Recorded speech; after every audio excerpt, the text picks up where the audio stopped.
नमस्कार दोस्तों, स्वागत है आप सभी लोगों का केवल विद दीपक के ऑनलाइन यूट्यूब प्लेटफॉर्म पर।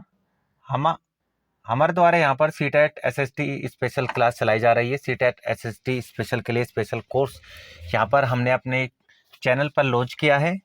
पहली क्लास पॉलिटी की सीटेट एसएसटी पेपर सेकंड के लिए हो चुकी है।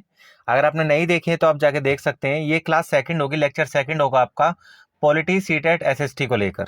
चलिए शुरू करते हैं। Polity CTET SST 2024 target 60/60 marks. Class शुरू करने से पहले मैं आपको बता दूं, हमने पिछली क्लास में कॉन्स्टिट्यूशन के पार्ट्स, आर्टिकल्स एंड शेड्यूल्स के बारे में चर्चा करी थी। आज की वीडियो हम चर्चा करेंगे मेकिंग ऑफ कॉन्स्टिट्यूशन, यानी संविधान को बनाने में कितना पैसा खर्च हुआ, कितने देशों के संविधान से हमने क्या क्या चीज़ें उधार ली हैं, कहाँ से ली हैं, और हमारे संविधान में क्या क्या चीज़ें कहाँ कहाँ से अडॉप्ट की गई हैं। चलिए तो शुरू करते हैं। Making of constitution. It was in 1934 that the idea of constitutional assembly for India was put forward for the first time by M.N. Roy।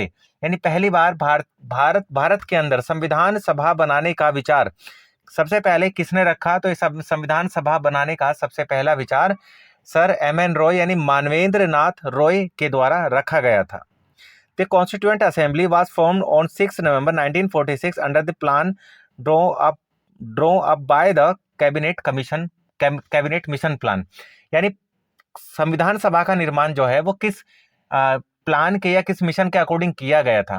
तो देखिए मैं आपको क्लियर कर दूं, 1939 में जब सेकेंड वर्ल्ड वॉर शुरू होता है तो 1939 के बाद में ब्रिटिश गवर्नमेंट इंडिया को अपनी ओर मिलाने के लिए सेकेंड वर्ल्ड वॉर में चाहे अगस्त तोफर की बात कर लें, क्रिप्स मिशन की बात कर लें, ठीक है, तो या शिमला समिट की बात कर लें, ये सारे के सारे जो वेवेल प्लान की बात कर लें, ये सभी के जो प्लान आ रहे थे ये इंडिया को अपनी ओर करने के लिए आ रहे थे। और सभी प्लान जो कि मैंने आपको सामने बात भी करी है, अगस्त तोफर, क्रिप्स मिशन या फिर आपका वेवेल प्लान, ये सब के सब संविधान को निर्माण करने के बारे में बात कही गई थी। पर इन सब में एक ही बात कॉमन थी कि इंडिया को डोमेनियन स्टेटस यानी आपको औपनिवेशिक दर्जे के साथ में स्वतंत्रता दी जाएगी, जहां पर पाकिस्तान की मांग को एक्सेप्ट नहीं किया गया था, जिसको लेकर मुस्लिम लीग और इंडियन नेशनल कांग्रेस ने इन सभी प्रस्तावों को ठुकरा दिया था। अब बात करते हैं कैबिनेट मिशन क्यों पास हुआ भाई। कैबिनेट मिशन में ये बात डिक्लेयर कर दी गई थी कि इंडिया को अगर जब भी जो कॉन्स्टिट्यूशन बनाएंगे तो सभी मेंबर्स इंडियंस होंगे। इसके अलावा इंडियंस को फुल फ्लेज फ्रीडम यानी पूर्ण स्वतंत्रता दी जाएगी, और पाकिस्तान की मांग को यहाँ एक्सेप्ट नहीं किया गया था। और यही विचार था कि कैबिनेट मिशन के थ्रू आपका 6 नवंबर 1946 को आपकी कॉन्स्टिट्यूएंट असेंबली यानी संविधान सभा का निर्माण किया गया। 6 नवंबर 1946 को संविधान सभा का निर्माण किया गया और 9 नवंबर 1946 ये वो डेट है, याद रखिएगा, आप नोट डाउन कर लीजिए। 9 नवंबर 1946 को कॉन्स्टिट्यूएंट असेंबली यानी संविधान सभा की पहली बैठक हुई थी। ठीक है, अब जब संविधान सभा का निर्माण किया गया तो क्वेश्चन उठता है कि संविधान सभा के मेंबर कितने थे। तो देखिए संविधान सभा का जब निर्माण किया गया तो संविधान सभा के जो मेंबर थे, टोटल मेंबर 389 थे। कितने थे? 389। इस 389 मेंबर्स में बात करें आपकी तो 296 मेंबर जो थे ये ब्रिटिश कॉलोनीज से आए हुए थे, और 93 मेंबर प्रिंसली स्टेट यानी देशी रियासतों से आए थे। इस 296 में भी 292 मेंबर आपके ब्रिटिश कॉलोनी से डायरेक्ट आए थे, और 4 मेंबर जो थे ये चीफ कमिश्नर ऑफ प्रोविंस जो आपके इलाके थे, 4 मेंबर वहां से आए थे। इस कुल मिलाकर आपका 389 का फिगर रेडी होता है। नंबर 1 पॉइंट इसके अंदर है, the constituent assembly was not directly elected by the people.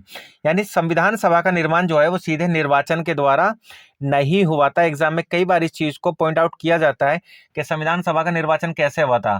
तो 1 नंबर का क्वेश्चन आता है तो आप बताएंगे संविधान सभा का निर्वाचन नहीं हुआ था, ये नॉमिनेटेड बॉडी थी, ये इलेक्टेड बॉडी नहीं थी।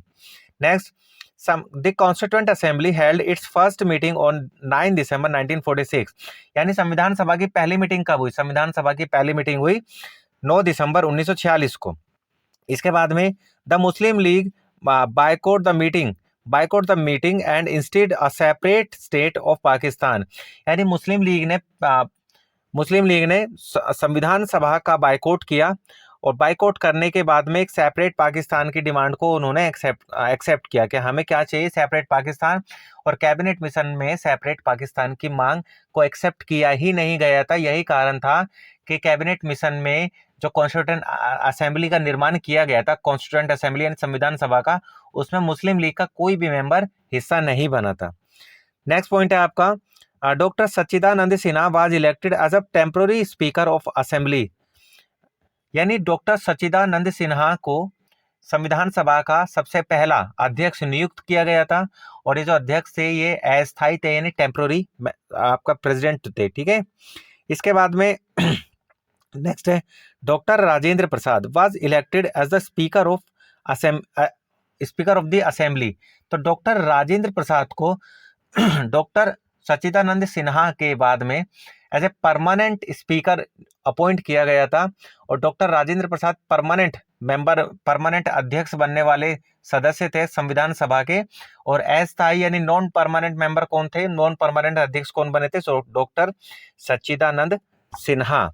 इसके बाद में on December 13, 1946 Jawaharlal Nehru introduce the objective resolution, यानी 9 दिसंबर 1946 को पहली बैठक के बाद में 13 दिसंबर 1946 को संविधान सभा में जवाहरलाल नेहरू के द्वारा आपका ऑब्जेक्टिव रेजोल्यूशन यानी आपका उद्देश्य प्रस्ताव, इसको क्या बोलेंगे, उद्देश्य प्रस्ताव जवाहरलाल नेहरू ने जारी करा, और ये उद्देश्य प्रस्ताव जो है आपका, ये आगे जाके क्या बनेगा आपका, यही उद्देश्य प्रस्ताव आगे जाके बनेगा आपका प्रियम्बल यानी प्रस्तावना।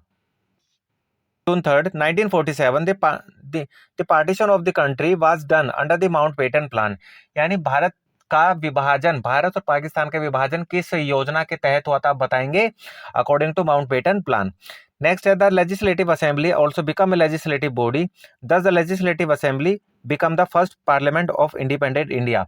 एग्जाम में कई बार आता है भारत की पहली संसद का नाम बताएं, तो भारत की पहली संसद का नाम है संविधान सभा, यानी संविधान सभा जब भारत के लिए संविधान बनाती थी तो तब संविधान सभा हो जाती थी, पर जब वो देश के अंदर कानून बनाना, पॉलिसी बनाने का काम करती थी, तब वो एक विधायिका के रूप में कार्य करती थी, ठीक है। यानी संविधान सभा देश की पहली स्वतंत्र संसद बनी। नेक्स्ट क्वेश्चन है whenever the assembly meet as a constituent body it was preside over by the Rajendra Prasad, and when it met as a legislative body it was preside over the G.V. Mavalankar. Both these works constitute till 26 नवंबर 1949, यानी जब भी संविधान सभा एक विधानसभा के रूप में काम करती थी, एक विधानसभा के घटक के रूप में काम करती थी, तो उसमें डॉक्टर राजेंद्र प्रसाद उसके अध्यक्ष हुआ करते थे। पर जब संविधान सभा एक विधायी निकाय के रूप में यानी एक कानून बनाने के रूप में काम करती थी, लोकसभा के रूप में काम करती थी, तब उसके अध्यक्ष कौन होते थे, जीवी मावलंकर। जीवी मावलंकर वही मेंबर हैं, वही सदस्य हैं जो कि भारत के पहले लोकसभा के अध्यक्ष भी अपॉइंट होते हैं। क्लियर है। नेक्स्ट कुछ इसमें स्पेशल फीचर्स है आपके, जैसे संविधान सभा के द्वारा नेशनल फ्लैग हो गया, नेशनल एंथम हो गया, नेशनल सॉन्ग हो गया, इसको कब अडॉप्ट किया गया था, तो it adopted the national flag on July 22, 1947, यानी तिरंगा यानी राष्ट्रीय झंडे को संविधान सभा ने कब अडॉप्ट किया था, तो 22 जुलाई 1947 को। नेक्स्ट है it adopted the national anthem on January 24, 1950, यानी राष्ट्रगान को संविधान सभा के द्वारा कब अपनाया गया, तो 24 जनवरी 1950 को अपनाया गया। वहीं नेशनल सॉन्ग को कब अपनाया गया, तो नेशनल सॉन्ग यानी राष्ट्रीय गीत को 24 जनवरी 1950 को ही अपना लिया गया था, ठीक है। इसके बाद भारत के पहले प्रेसिडेंट को कब इलेक्ट किया गया, तो भारत के पहले प्रेसिडेंट को 24 जनवरी 1950 को इलेक्ट कर लिया गया था, और भारत के पहले राष्ट्रपति कौन बने, भारत के पहले राष्ट्रपति डॉक्टर राजेंद्र प्रसाद को चुना गया। नेक्स्ट है आपका the constituent assembly had 11 session over 2 years 11 month and 18 days, यानी संविधान को बनने में कितना समय लगा, तो आप बताएंगे संविधान को बनने में 2 साल 11 महीने 18 दिन लगे। इस बीच में संविधान सभा की कुल कितनी बैठकें हुई, तो आप बताएंगे इस बीच संविधान सभा की कुल 11 बैठकें हुई, 11 सेशंस हुए, ठीक है। इसके बाद में नेक्स्ट आपका the constitution maker had gone through the constitution of about 60 country and the draft constitution was considered for 114 days, यानी संविधान सभा के द्वारा कितने देशों के संविधान को पढ़ा गया। जब हमारा संविधान बना तो हमारे संविधान सभा के सदस्यों ने 60 देशों के संविधान को पढ़ा, तब जाके हमारा कॉन्स्टिट्यूशन रेडी होता है। इसके अलावा हमारे संविधान का मसौदा यानी ड्राफ्ट रेडी होने में कितना समय लगा, तो आप बताएंगे हमारे संविधान का ड्राफ्ट रेडी होने में 114 डेज यानी 114 दिन का समय लगा। वहीं हमारे संविधान बनाने में टोटल एक्सपेंडिचर यानी टोटल खर्च कितना आया, तो आप बताएंगे टोटल खर्च आया 64 लाख रुपए। और ये 64 लाख अप्रोक्स आपका अमाउंट है, फिक्स अमाउंट नहीं है, ये अप्रोक्स मनी है आपकी। इसके बाद में जब संविधान सभा का निर्माण किया गया था, तो उस समय कुछ मेजर कमेटीज थी जो काम कर रही थी। तो उन मेजर कमेटीज का नाम यहाँ देख लेते हैं, क्योंकि एग्जाम में कई बार सीटेट के कई बार एग्जाम में पूछा भी जाता है। तो मेजर कमेटीज में पहली थी यूनियन पावर कमेटी यानी संघ समिति, इसके अध्यक्ष थे जवाहरलाल नेहरू। सेकंड थी आपका यूनियन कॉन्स्टिट्यूशन कमेटी यानी इसके भी अध्यक्ष जवाहरलाल नेहरू ही थे। थर्ड थी आपकी प्रोविंशियल कमेटी यानी प्रांतीय समिति, जिसके हेड आपके first home minister of India यानी सरदार वल्लभ भाई पटेल थे। फोर्थ था आपका ड्राफ्टिंग कमेटी यानी प्रारूप समिति, इसके head doctor B R Ambedkar थे। फिफ्थ है आपका रूल ऑफ प्रोसीजर यानी प्रक्रिया नियम बनाने की समिति, जिसके हेड डॉक्टर राजेंद्र प्रसाद थे। और लास्ट आपका स्टीयरिंग कमेटी यानी संचालन समिति, जिसके हेड आपके डॉक्टर राजेंद्र प्रसाद हुआ करते थे। ठीक है, तो ये आपकी इंपॉर्टेंट आपकी कॉन्स्टिट्यूएंट आपकी कमेटीज हैं, इंपॉर्टेंट कमेटीज हैं। और उसमें सबसे इंपॉर्टेंट कमेटी है आपकी प्रारूप समिति। तो प्रारूप समिति क्यों इंपॉर्टेंट है, इसके मेंबर्स को लेकर एग्जाम में कई बार क्वेश्चन आता है, इसलिए इंपॉर्टेंट हो जाती है। ड्राफ्टिंग कमेटी के मेंबर्स की हम बात कर लेते हैं। सबसे पहला मेंबर आते हैं डॉक्टर बी आर अम्बेडकर, जो कि चेयरमैन भी थे असेंबली के, ठीक है, आपकी कमेटी के। इसके बाद आते हैं एन गोपाल स्वामी अयंगर, फिर आते हैं अल्लादी कृष्णा स्वामी अय्यर, फिर आते हैं आपके डॉक्टर के एम मुंशी। फिफ्थ नंबर पर आते हैं सैयद मोहम्मद शाहदुल्ला, और सिक्स नंबर पर आते हैं आपके एन माधवराव। एन माधवराव ने बी एल मित्तर को रिप्लेस किया था, क्योंकि बी एल मित्तर की हेल्थ खराब होने के कारण उन्होंने ड्राफ्टिंग कमेटी से इस्तीफा दे दिया था।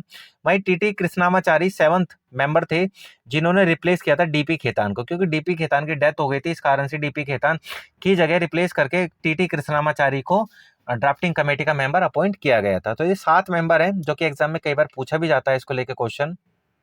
अब क्वेश्चन आता है कि हमारी कॉन्स्टिट्यूएंट असेंबली के अंदर जो ड्राफ्ट था, ड्राफ्ट को रेडी होने में कितना समय लगा। तो the drafting committee took less than 6 month to prepare its draft in all is set only for one days. यानी कॉन्स्टिट्यूएंट असेंबली के अंदर जो ड्राफ्टिंग कमेटी थी, तो ड्राफ्टिंग कमेटी ने संविधान का मसौदा यानी ड्राफ्ट रेडी करने में कितना समय लगाया, तो संविधान का मसौदा यानी ड्राफ्ट रेडी करने में 141 यानी 141 दिन का समय लगा।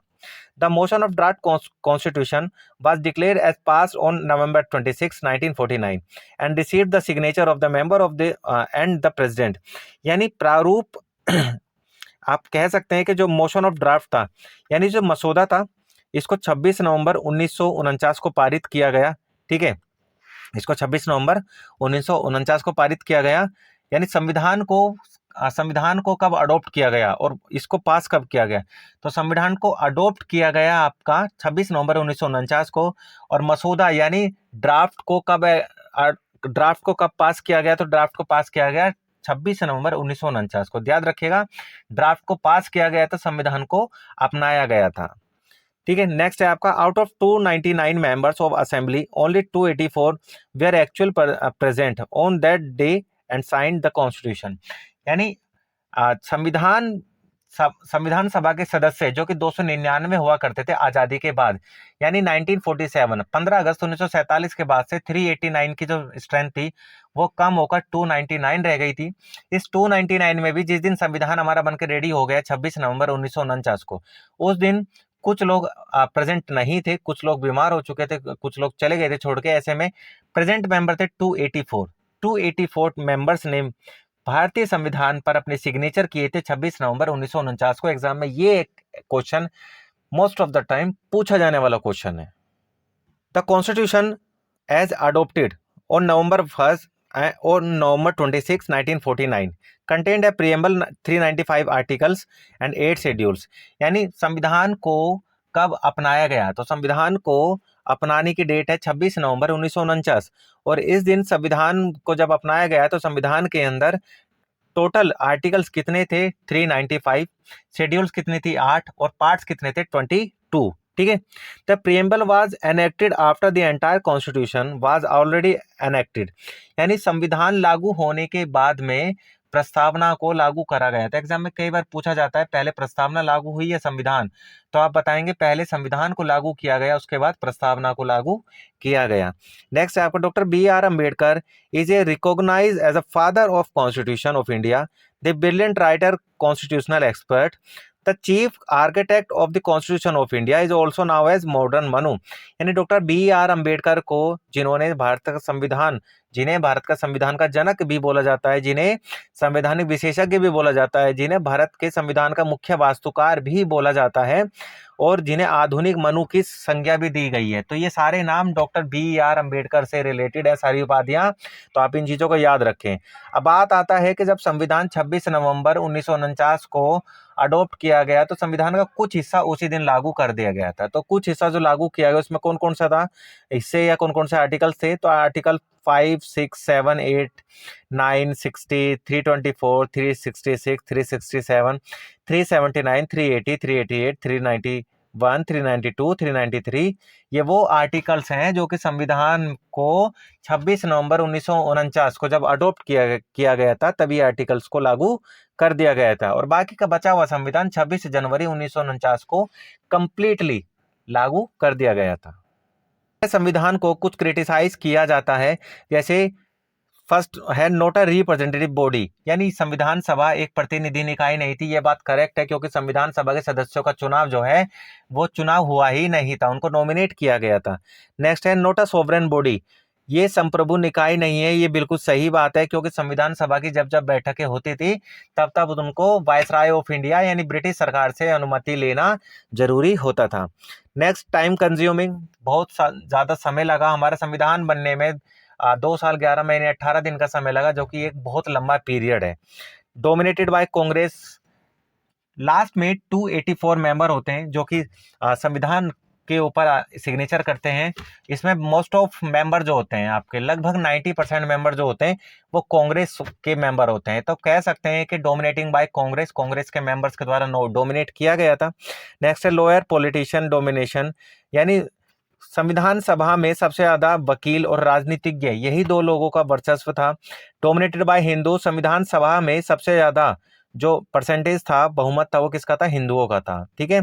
नेक्स्ट है आपका Winston Churchill commented that the constitution assembly represented only the one major community in India, यानी विंस्टन चर्चिल जो कि ब्रिटेन के प्रधानमंत्री भी रहे हैं, उन्होंने भारतीय संविधान पर टिप्पणी करते हुए कहा है कि भारत में केवल एक प्रमुख समुदाय का प्रतिनिधित्व करने वाली निकाय कॉन्स्टिट्यूएंट असेंबली है, जिन्होंने संविधान का निर्माण करा है। इंपॉर्टेंट फैक्ट्स की बात करें तो elephant was adopted as the symbol of seal of constituent assembly, यानी संविधान सभा के द्वारा हाथी को प्रतीक या मोहर के रूप में अपनाया गया है।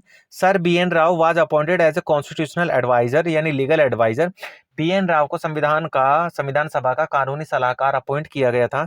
S N Mukherjee was the chief draftman of the constituent assembly, यानी एस एन मुखर्जी को संविधान सभा का चीफ ड्राफ्टमैन यानी मुख्य प्रारूप का नियुक्त किया गया था। Prem Bihari Narayan Raizada was the calligrapher of the Indian constitution, यानी प्रेम बिहारी रायजादा को भारतीय संविधान का सुलेखक कहा जाता है। संविधान को लिखा किसने था, तो आप बताएंगे प्रेम बिहारी रायजादा ने। The calligraphy of the Hindi version of the original constitution was done by Vasant Krishna Vaid, यानी संविधान का हिंदी वर्जन किसने लिखा था, तो आप बताएंगे वसंत कृष्ण वैद के द्वारा लिखा गया था। हमारे कुछ साइलेंट फीचर्स हैं हमारे संविधान के, जैसे आप बात कर लें लेंथेस्ट रिटन कॉन्स्टिट्यूशन, सबसे लंबा लिखित संविधान। ड्रॉ फ्रॉम वेरियस सोर्सेस, यानी अलग अलग स्रोतों से लिया गया। Blend of rigidity and flexibility, यानी हमारा संविधान कठोर भी है और लचीला भी है। फेडरल सिस्टम विद यूनिटरी बायस, यानी हमारा संविधान एकात्मकता के साथ साथ संघीय प्रणाली को भी अपनाता है। इसके बाद है पार्लियामेंट्री फॉर्म ऑफ गवर्नमेंट, यानी भारत सरकार इंडियन कॉन्स्टिट्यूशन के अंदर सरकार का संसदीय स्वरूप को अपनाया गया है। नेक्स्ट है आपका synthesis of parliamentary sovereignty and judicial supremacy, यानी संसदीय संप्रभुता के साथ साथ न्यायिक सर्वोच्चता का भी जो एक कंसेप्ट है वो इंडियन कॉन्स्टिट्यूशन के अंदर अपनाया गया है। फंडामेंटल राइट्स हैं संविधान के अंदर। Directive principle of state policy, यानी मौलिक अधिकारों के साथ में नीति निर्देशक सिद्धांत भी हैं। वहीं आपके फंडामेंटल ड्यूटीज भी हैं। और इसके बाद में सेक्युलर स्टेट, भारत का अपना कोई धर्म नहीं है, धर्मनिरपेक्ष राज्य है भारत, ठीक है। यूनिवर्सल एडल्ट फ्रेंचाइजीज, यानी भारत के संविधान में यूनिवर्सल एडल्ट फ्रेंचाइजीज को अपनाया गया है। लोकसभा का इलेक्शन हो, राज्य विधानसभा का इलेक्शन हो, यहाँ पर जो लोग इलेक्शन में वोट डालते हैं उनकी उम्र जो है वो 18 ईयर्स फिक्स की गई है, ठीक है। तो इसी को बोलते हैं यूनिवर्सल एडल्ट फ्रेंचाइजीज, ठीक है। नेक्स्ट है आपका सिंगल सिटीजनशिप, यानी भारत के अंदर एकल नागरिकता है। वहीं इंडिपेंडेंट बॉडीज, यानी संविधान के अंदर कुछ इंडिपेंडेंट बॉडीज की चर्चा की गई, जैसे election commission of India, UPSC हो गया आपका, SC ST OBC and minority commission हो गए आपके, ठीक है। तो ये क्या है, आपके संप्रभु इंडिपेंडेंट बॉडीज हैं आपकी। इमरजेंसी प्रोविजंस जो है, आपातकालीन प्रावधान, ये हमारे संविधान के स्पेशल फीचर्स हैं। 3 टायर गवर्नमेंट, त्रिस्तरीय प्रणाली जो सरकार है, ये हमारी स्पेशल फीचर्स में आती है। कोऑपरेटिव सोसाइटी, संविधान का शुरुआत में तो हिस्सा नहीं थे, पर 97 कॉन्स्टिट्यूशनल अमेंडमेंट एक्ट 2011 के अंदर कोऑपरेटिव सोसाइटीज को संविधान का पार्ट बनाया गया। इसके बाद में ए बोरो कॉन्स्टिट्यूशन, यानी हमारे संविधान, यानी भारतीय संविधान को उधार का संविधान भी बोला जाता है, क्योंकि लगभग 60 देशों के संविधान का विश्लेषण करने के बाद में कुछ कुछ स्पेशल चीजें वहां से लेकर भारतीय संविधान का हिस्सा बनाया गया। वहीं a carbon copy of 1935 act, यानी भारतीय संविधान को 1935 का कार्बन कॉपी भी कहा जाता है। पैराडाइज ऑफ द लॉयर, यानी भारतीय संविधान को वकीलों का स्वर्ग भी बोला जाता है, क्योंकि भारतीय संविधान में लगभग 284 मेंबर्स में से लगभग आपका 70 to 60% जो मेंबर्स थे वो लॉयर और पॉलिटिशियन ही थे। बात करें कि भारतीय संविधान में कहाँ से क्या लिया गया है, अगर बात करें गवर्नमेंट ऑफ इंडिया एक्ट 1935, तो यहाँ से क्या लिया है हमने, federal scheme, office of governor, judiciary, public service commission, यानी आपकी जो यूपीएससी वगैरह होता है, इमरजेंसी प्रोविजंस और एडमिनिस्ट्रेशन डिटेल्स, ये सारे गवर्नमेंट ऑफ इंडिया 1935 से लिए हैं। वहीं ब्रिटिश कॉन्स्टिट्यूशन से क्या लिया है, parliamentary government, rule of law, legislative procedure, single citizenship, cabinet system, prerogative writs, parliamentary privileges and bicameralism, ये लिया है आपका ब्रिटिश कॉन्स्टिट्यूशन से। वहीं यूएस से क्या लिया हमने, फंडामेंटल राइट यानी मौलिक अधिकार लिए हैं। आपकी न्यायपालिका की इंडिपेंडेंसी ली है, जुडिशियल रिव्यू न्यायिक समीक्षा ली है, महाभियोग यानी इम्पीचमेंट ऑफ प्रेसिडेंट के जो ऊपर चलाया जाता है वो यहाँ पे लिया है। Removal of supreme court and high court जजेस का कंसेप्ट हमने यहाँ से लिया है, क्लियर है। इसके बाद में आयरिश कॉन्स्टिट्यूशन, यानी आयरलैंड के संविधान से क्या लिया है हमने, तो डीपीएसपी यानी directive principle of state policy का कंसेप्ट यहाँ से लिया है। वहीं राज्यसभा के जो मेंबर होते हैं उनका मेथड ऑफ इलेक्शन का जो कंसेप्ट है वो यहाँ से लिया है हमने। इसके अलावा कनाडियन कॉन्स्टिट्यूशन से क्या लिया है हमने, तो कनाडा से हमने लिया है federation with a strong centre, ठीक है। इसके बाद में appointed of state governors by the centre and the advisory jurisdiction of the supreme court, ये 3-4 बातें हमने कनाडा से ली हैं। वही ऑस्ट्रेलिया से हमने क्या लिया है, ऑस्ट्रेलिया से हमने लिया है concurrent list, freedom of trade, commerce and intercourse and joint sitting of the 2 houses of the parliament, यानी जॉइंट सिटी का कंसेप्ट, कॉन्करेंट लिस्ट का कंसेप्ट और फ्री ट्रेड का concept with in inter state, ये कहाँ से लिया है हमने, ऑस्ट्रेलिया से लिया है। वही जर्मनी के वाइमर कॉन्स्टिट्यूशन से क्या लिया है हमने, जर्मनी के वाइमर कॉन्स्टिट्यूशन से हमने suspension of fundamental rights during emergency, यानी इमरजेंसी के दौरान जो आपके मौलिक अधिकार है इनको सस्पेंड किया जा सकता है, ये कंसेप्ट हमने कहाँ से लिया है, हमने वाइमर कॉन्स्टिट्यूशन जर्मनी। यूएसएसआर से हमने क्या लिया है, फंडामेंटल ड्यूटीज लिए हैं। इसके अलावा हमारे प्रीएम्बल के अंदर सोशल, इकोनॉमिक एंड पॉलिटिकल जो वर्ड्स हैं जस्टिस से रिलेटेड, ये सारे कहाँ से लिए हैं हमने, ये हमने लिए हैं यूएसएसआर से। इसके अलावा फ्रेंच कॉन्स्टिट्यूशन से हमने क्या लिया है, फ्रेंच कॉन्स्टिट्यूशन से हमने लिया है आपका republic and the ideal of liberty, equality and fraternity, ये जो कुछ वर्ड हैं हमारे संविधान के प्रीएम्बल के अंदर, वो सारे वर्ड हमने रिपब्लिक हो गया, लिबर्टी हो गया, इक्वालिटी हो गया, फर्टर्निटी हो गया, भाईचारा, फर्टर्निटी यानी भाईचारा, बंधुत्व की भावना, तो ये ब्रदरहुड की भावना जो है फ्रेंच कॉन्स्टिट्यूशन से लिए हमने। साउथ अफ्रीका से क्या लिया है हमने, अमेंडमेंट ऑफ कॉन्स्टिट्यूशन यानी संविधान के अंदर जो संशोधन है वो साउथ अफ्रीका से लिया है। वहीं election of member of Rajya Sabha का कंसेप्ट हमने वहां से लिया है। और जापान से क्या लिया है हमने, बाय द लॉ, जापान से क्या लिया हमने, बाय द लॉ, और ब्रिटेन से लिया है हमने ऑफ द लॉ। तो जिन विद्यार्थियों को हिंदी में ये चीजें देखनी है तो ये हिंदी की स्लाइड है, आप इसको देख सकते हैं, इसका स्क्रीनशॉट भी ले सकते हैं आप हिंदी में, ठीक है। तो ये आपका हिंदी का हो जाएगा। एम्बल हो गया, या फिर आज़ादी के बाद हमारे जो स्टेट है वो 4 कैटेगरी में डिवाइड करे गए थे, तो उनको हम यहाँ पढ़ेंगे। चलो वीडियो कैसी लगी आपको मुझे कमेंट बॉक्स में बताइए। वीडियो अच्छी लगी तो वीडियो को शेयर करें, वीडियो को लाइक जरूर कर दें अगर वीडियो आपको अच्छी लग रही है तो, और चैनल सब्सक्राइब नहीं करा है तो आपको चैनल सब्सक्राइब जरूर करके जाएं। ठीक है, धन्यवाद।